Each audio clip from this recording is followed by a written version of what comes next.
Hi guys, if your ONN Roku TV is showing you these types of vertical lines on your TV screen, it can be caused by the signal issues or internal panel faults. So these lines can look something like this. So in this video, you are going to learn how you can identify the exact cause and then how you can fix this particular error step by step.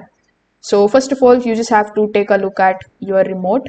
So as you can see here on the remote, you are going to see this type of home button. So you need to simply press the home button on your Roku remote.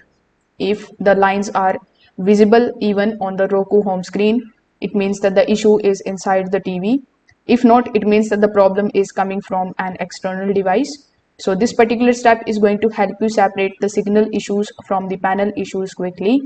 Now you can also switch between the HDMI, then the apps and the live TV. So you can try unplugging all the external devices. If the lines disappear on the certain inputs, it means that the issue is likely a faulty cable or a connected device. Now on your remote itself, you just have to simply press this particular home button for at least 5 times. After that, you just have to press the fast forward button. Then you just have to press the pause button, then simply press the rewind button.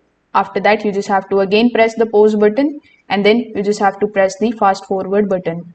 So this particular sequence is going to open a hidden screen test, and after doing so, if the vertical lines remain during this particular test, it confirms that a display panel or the T-con issue is there. So thanks for watching.